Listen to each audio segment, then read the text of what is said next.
guamoye, ye guamoye bononche mungwe. Namo, namoye, namoye, namo. On est bien bonné. Voici un qui est bonné antio. Sebe, on s'en qui est bonné antio. On a toi moye mungwe mungwe. Yes moi, c'est moi moye mienna e. Na wulonti, na wulonti. Voici quelqu'un qui yo. Voici quelqu'un qui est yo. Voici quelqu'un qui est yo. Eh, on s'en qui a moye. Yes, on qui a moye bien ouais, bien ouais. Namo, namoye, namoye, sebe. Obe we oboya o. Obe we oboya. Anya nanu, anya manu anwo. Ode we. Ese. Se we obo jaki. Obo ja la wa boy. Obo e wa ya we. Sebeo. O si ka ru kwa ti wa ni. O si ka gba mo gba ti mo ni ni. O mo ye, o mo ka, o mo wa rojo e. Nyamo e, awu nyawe, miamo e. Awe ya gudu zawe. Bebo, o ti ka ye. O bo fori o. Wanti e bo fori. O si ka gba ki gwanto. Comment faire? Oh. Allez, merci infiniment de nous retrouver. Nous sommes vendredi aujourd'hui et vous le savez, les vendredis, nous recevons une communauté. Et aujourd'hui, on sera en pays Gwa. Bon, on les appelle communément les Mbato. Sinon, ce sont les Gwa. Et c'est avec eux que nous allons faire ce numéro de Matin Bonheur.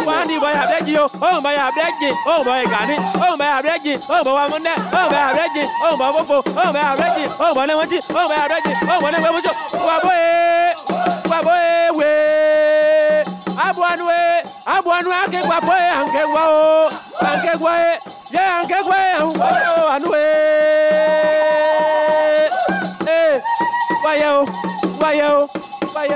Wayao panweni sebe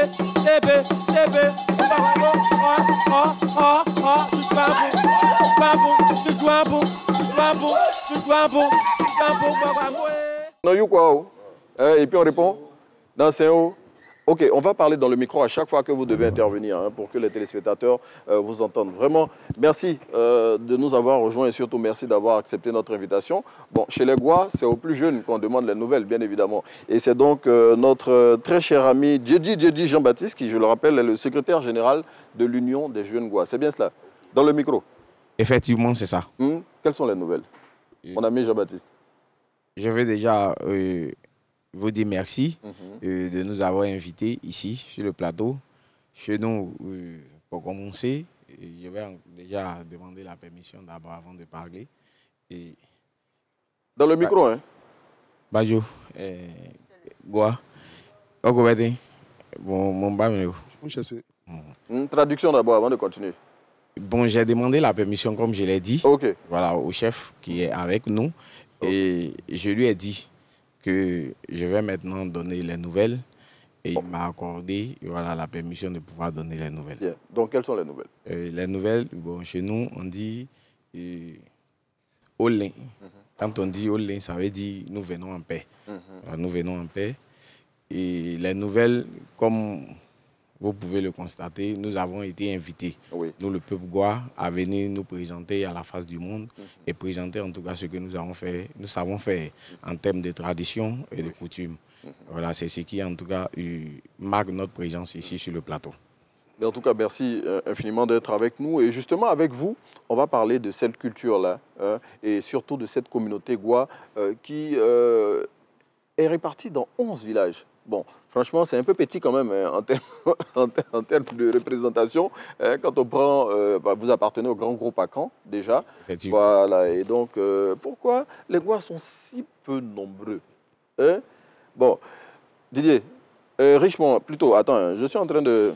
Djedji, justement, sur ce point-là, est-ce que on peut laisser intervenir le professeur, je le rappelle, professeur Gwa Kakou. Vous êtes communicologue. C'est quoi un communicologue?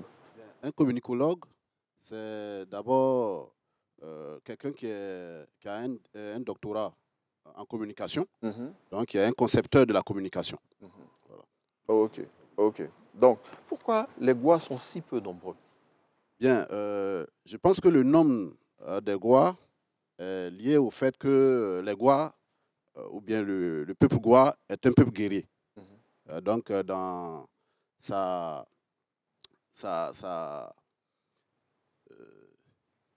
pélégrination, hein, ça veut dire en venant, en cherchant une terre fertile, une terre appropriée pour son développement, ce peuple-là a dû affronter de nombreux autres peuples. Et sur le chemin, il a perdu beaucoup de ses membres. Sur le chemin, il y a eu... Donc, professeur Goua, qui est en train de... Professeur, je le rappelle, un professeur Goua Kakou, communicologue, et Agbo Tissé. Agbo Tissé, c'est quoi? Oui, Agbo Tissé, il y a deux noms. Hein. Agbo Tissé, c'est ce qu'on appelle, si vous voulez, le précurseur. Ça veut dire, lors de la fête des générations, celui qui se met devant. Devant, oui. Voilà. Donc, on l'appelle aussi Omoa. Omoa, ok. Voilà, Omoa, voilà. Donc, c'est un peu ce rôle-là que je joue. Voilà. Ok, donc professeur Goua Kakou, vous l'avez dit, hein, le peuple Goua est un peuple guerrier. Donc, dans sa marche, j'imagine, pour aller s'installer dans le département d'Alépé, là, il a perdu beaucoup de ses membres. Mais même si, j'imagine que cette histoire remonte à très longtemps, mais des années plus tard, hein, vous êtes resté un petit peuple. Est-ce à croire que chez les Goua, on ne fait pas beaucoup d'enfants?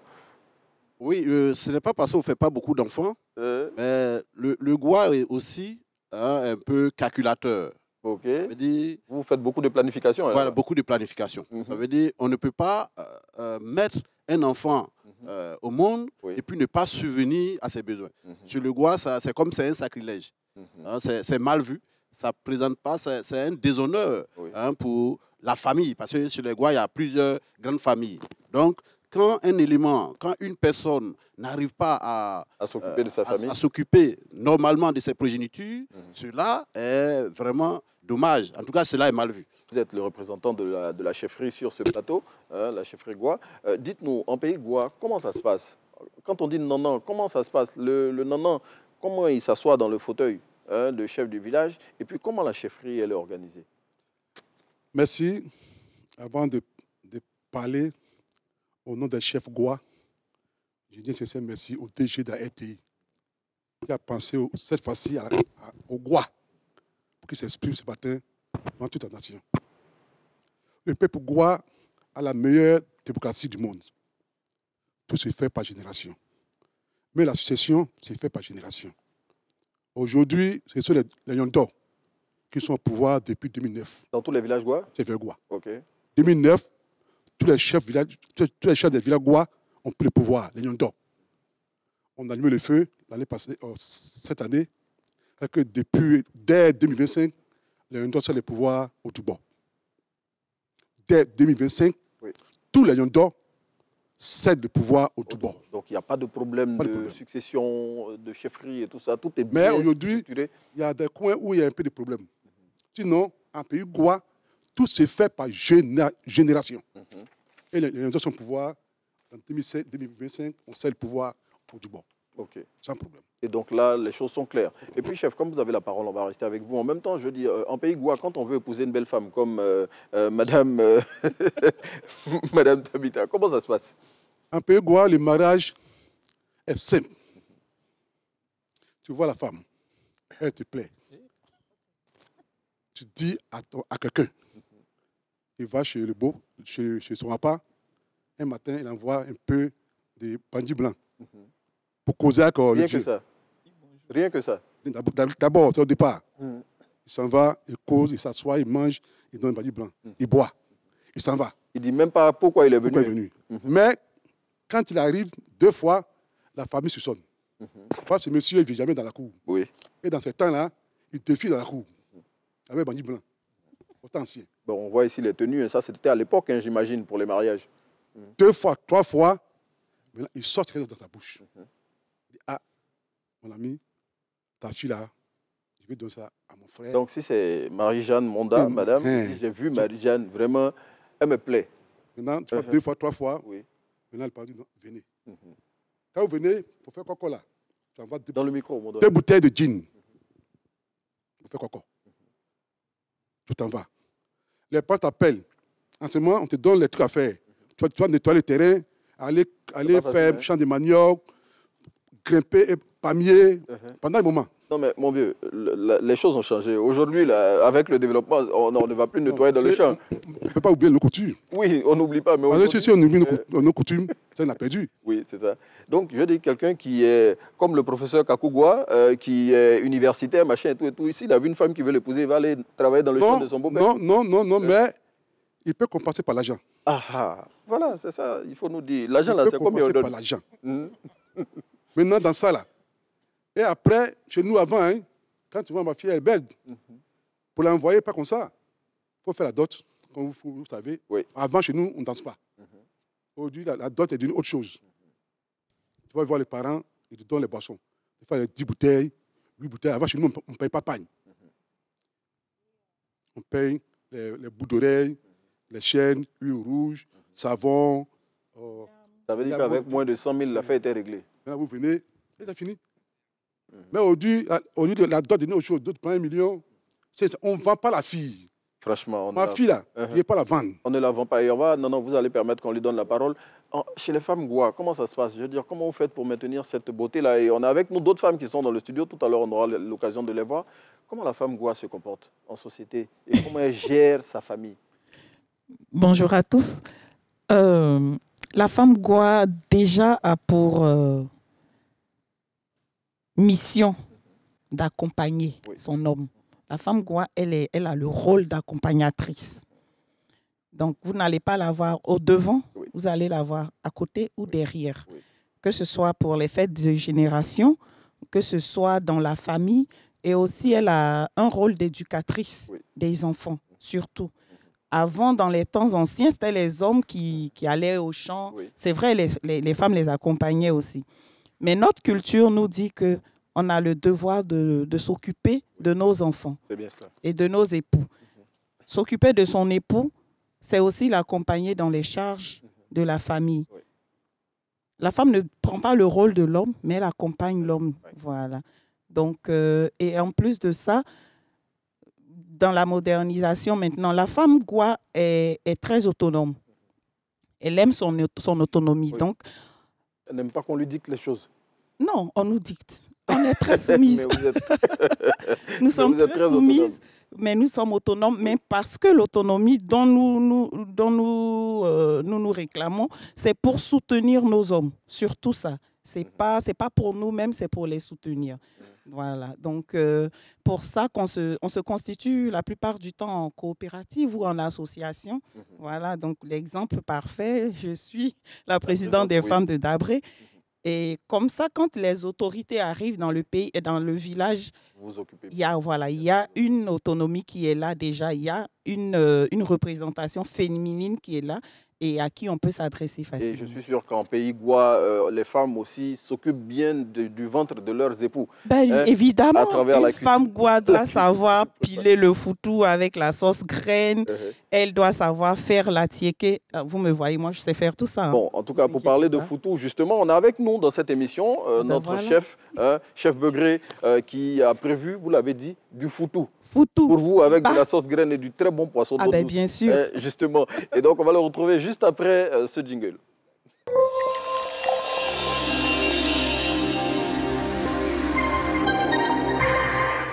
Ma soeur, où vas-tu si pressée? Mon mari a découvert une nouvelle pâte tomate là. Il en parle tout le temps. Ma chérie, c'est Alissa tomate. Alissa? Le double concentré de tomates Alissa, fait à base des meilleures tomates naturelles sélectionnées pour leur goût et leur qualité. La tomate Alissa se conserve très bien et ne noircit pas. On voit une équipe qui va évoluer en 4-4-2. C'est de ça que je te parlais. Alissa, le goût parfait.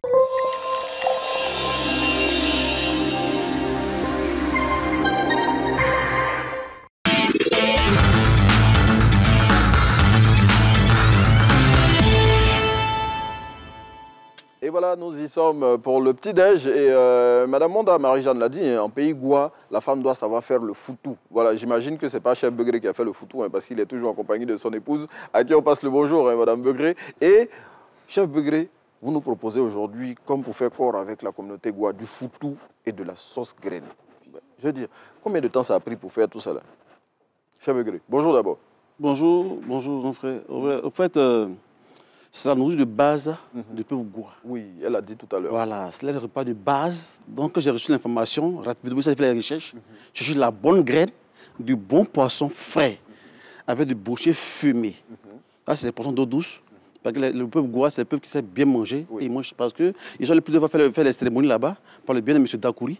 Donc vraiment, eux, ils mangent très bien. Donc j'ai fait le foutou avec la sauce graine. Eux me vendent tout à déguster. Puis ils me disent qu'est-ce que c'est. Bon, la sauce graine, on sait que ça dure un peu. Hein, oui, ça dure. Donc, Madame Monda, pour faire la sauce graine, est-ce que les matins vous faites la sauce graine aussi? Ou bien c'est à midi, le soir? Le matin quand même. Non, mais bon, tu sais, comme chez nous. Mais on commence à préparer très tôt quand même. Très tôt, hein? Oui, pour que ça cuise à midi. Voilà. Et puis on mange bien. Nana est en train de regarder avec intérêt le plat que Chef Begré a envoyé. Chef Begré, il faut servir un peu, ils vont goûter. D'accord. Hein? Le peuple Goua, c'est un peu lacunaire. Oui, donc. Le peuple Goua, c'est un peu lacunaire. Oui. Il y a 6 villages qui sont vers la Comoué et nos frères sont donc le peuple Goua, il a des bonnes choses. Oui, et donc justement, Nanan le disait, le peuple Goua qui vit essentiellement en bordure de lagunes, donc raison pour laquelle là-bas, le poisson, franchement, on ne badine pas avec. Hein. Bon macharon, bon arrêt. Oui, très bon poisson d'eau douce, comme l'a dit tout à l'heure Chef Begré. On va permettre justement, Chef Begré qui est en train de s'affairer, pour permettre à nos invités de goûter à ce plat qu'il a envoyé. Ça nous donne l'occasion en même temps, pendant qu'il est en train de s'affairer, de faire un rappel pour le challenge matinal avant de passer au nouveau challenge qui va concerner une question relative à la communauté Goua. Je tiens à rappeler à tous nos gagnants qui ne sont pas encore passés pour venir récupérer les lots que nous sommes en train de courir vers la fin de la saison. Donc, avis à monsieur Didier Kpan d'Abengro qui a remporté le challenge matinal numéro 19, à Kofi Alexandre du challenge matinal numéro 9, à Diko Aminata du challenge matinal numéro 21 qui nous suit depuis le Burkina Faso, à qui on passe le bonjour, à monsieur Kamara Mohamed de Cinématiali qui lui avait remporté le challenge matinal numéro 25 et à monsieur Berthé Draman de Yamsokro, challenge matinal numéro 26. Pour le numéro 27, ça avait été remporté par Dick Vincent et le numéro 28 par Soro Mounier, le numéro 29 par Madame Adou, épouse Koné Sido, et le numéro 30, ça a été remporté par Monsieur Jean Djekbo. La remise des lots aura lieu jeudi prochain à 6h30 en direct sur le plateau. Donc, si vous nous avez entendu, vous qui êtes concernés, ou bien si des personnes qui les connaissent sont à l'écoute de cette émission, il faut leur dire qu'elles doivent passer récupérer leur lot avant la fin de la saison, et le jeudi prochain, bien évidemment, on pourra en remettre certains. Allez, on continue d'entretenir nos invités, et puis pendant qu'ils sont en train de goûter, on va demander à Chef Begré pour le foutou. Rassure-moi, Chef Begré, c'est madame qui l'a fait? Ou bien c'est Chef Begré lui-même? C'est mon oncle qui l'a fait. Bon, ça, j'en étais certain. Vraiment, madame, merci. L'épouse de Chef Begré qui l'accompagne tous les jours et qui se réveille, comme lui, tous les vendredis, j'imagine, à 2h ou 3h du matin. 3h du matin. À faire la sauce graine. Vous avez mis ça au fait à 3h du matin? Oui, depuis 3h du matin. Oui, et puis c'est bien la belle couleur de la sauce graine. On profite de l'occasion en même temps pour saluer encore toutes les communautés des 11 villages Goua, les 11 villages Goua, dont la capitale, le site principal en termes de localité, c'est Oglouapo, on l'a dit, la terre des Goua. Et avec nous aujourd'hui, nous avons des dignes fils de la communauté Goua. Je tiens à dire merci à toutes les personnes grâce auxquelles on a pu préparer cette émission. Je dis merci à Vivien Ogondo, voilà, fils de la communauté Goua, représentant du Conseil national des jeunes de Côte d'Ivoire dans le département d'Adzopé. Et puis je voudrais dire merci infiniment à l'épée. Merci pour la rectification. Et puis merci aussi à Raymond Kakou, grâce à qui, justement, nous avons avec nous tous les membres de la communauté Goua. Raymond Kakou qui organise une activité qu'il a baptisée Star Karaoké, dont ce sera la première édition cette année et qui va mettre en avant la culture Goua. Raymond, merci. Merci infiniment de nous avoir permis d'avoir les membres de la communauté Goua. Chef Begré, je peux récupérer ma place? Allez-y. Merci. Allez-y. Merci. Merci infiniment. Bon, on va permettre à Nanan. Nanan a déjà déposé son assiette. Nanan, toi, tu vas, on va refermer avec vous. Mon ami Djedji, justement, on a fini de goûter le repas. Si vous deviez donner une note à à notre cher Begré, ce serait laquelle? Dans le micro. Dans le micro, dans le micro. Ok. Je pense que le repas est très bien fait. Et malgré qu'il n'est pas de chez nous, voilà, il a appris véritablement de quelqu'un qui connaît véritablement la nourriture de chez nous. Donc, moi, je peux, si je dois le donner, pour ne pas trop exagérer, 14 sur 20. 14 sur 20. Professeur quoi? Oui, c'est très bien fait. Moi, je vais donner au moins 17. 17? Ouh là là, cher Begré. Madame la princesse quoi? Oui. Non, c'était vraiment impeccable. Impeccable? Oui. Donc, pas de note à donner, mais c'était bon. Impeccable. Non. Le repas est bien, mais la sauce, c'est pour la checker. Pour la checker. Bon, c'est que chez nous, quand c'est le foutou, un peu plus lourd. Un peu plus lourde. Bon, ça veut dire qu'on va prévoir de la checker pour manger cette sauce-là après l'émission. Professeur Goua, pour refermer nos échanges, avant de donner la parole à Nonan pour conclure définitivement, en quelques mots, qu'est-ce qu'on doit retenir de la communauté Goua? Oui, il faut retenir la communauté Goua un peuple très accueillant. Oui. C'est vrai que les gens ont cette image de peuple va-t-en-guerre, mais non. En fait, le peuple Goua étant un peuple guerrier, donc se défend. Quand il y a des problèmes, c'est ce qui fait que les gens pensent, en fait, c'est un peuple de justice. Donc, quand il y a une injustice, ce peuple-là cherche à rétablir la justice. Et c'est ce qui amène les gens à penser qu'ils sont... Que vous êtes palabreux. Voilà, que nous sommes palabreux. C'est bien cela. Voilà. Sinon, le peuple Goua n'est pas du tout palabreux. Voilà. Merci, Madame Monda Marie-Jeanne. Notre cher ami Djedji. Non, on va conclure avec... non. Voilà. Bon, non, vous permettez en 30 secondes. Oui, dans le micro. Je veux déjà encore vous dire merci. Oui. Vous dire merci. Et nous, comme je suis ici comme le représentant de la jeunesse, comme vous avez dit, et c'est l'union de la jeunesse Goua. Je veux en tout cas d'abord remercier celui qui m'a permis aujourd'hui d'être sur le plateau, le président Djedji Richemont. Oui. Et aussi remercier également tous ceux avec qui, en tout cas, nous travaillons jour et nuit pour que, effectivement, le peuple Goua puisse être à l'aise. Je veux déjà annoncer ici que nous avons un événement que je ne pourrais, en tout cas, terminer sans toutefois annoncer. Je veux parler du festival de Onyabla Festival, voilà, le festival du peuple Goua. Voilà, comme vous le savez, un peu partout, il y a ces genres d'activités. Et cette année, nous avons décidé d'initier le festival Onyabla Festival qui va se dérouler à Ogluapo et du 9 au 11 août 2024. Merci bien. Non, on va refermer avec vous. Je réitère toujours mes remerciements à la RTI. Le peuple Goua est un peuple accueillant. Le peuple Goua est un peuple accueillant. Mais quand tu marches sur les pieds gauche, il marche sur les pieds droits. Il ne supporte pas. Donc vraiment, on est beaucoup par rapport à d'autres peuples. Par rapport à nos frères Escobou, même les Labourés. Mais quand on ne fait pas la politique, ça, on ne nous connaît pas. C'est vrai. Si on est beaucoup. Et justement, c'est ce peuple qui est grand par sa culture, mais petit par sa taille. Je vais envoyer une boutade au chef. Et c'est justement ce peuple-là que nous avons reçu aujourd'hui. Avant de donner la question du challenge matinal pour le dernier en date, je voudrais rapidement remercier encore Vivien Hanot, de représentant départemental du CNJCI à Alépé, et dire merci infiniment à Kakou Raymond, à qui nous avons, grâce à qui nous avons pu avoir la communauté Goua. Et pour la question du challenge matinal, le numéro 31, il faut nous dire quelle est la sous-préfecture principale du peuple Goua. Et j'imagine que vous avez suivi l'émission, donc vous le savez, et c'est au 07 48 75 44 76. Eh bien, pour nous dire au revoir, on va retrouver un groupe de danse, c'est la surprise du chef, c'est le groupe Aya, et ce sont des dames qui pratiquent cette danse-là. Elles nous viennent de la communauté Goua. On va s'installer, mesdames, et pour je me perds dans mes fiches, tellement je suis heureux. Le proverbe Goua: quand tu fais du mal à un proche, c'est à toi-même que tu fais du mal. Retenez cela. Allez, bonne journée, bonne semaine, bon week-end avec le peuple Goua. On était très heureux d'être en votre compagnie. Lundi, vous serez en compagnie de Thierry Orgal. À bientôt.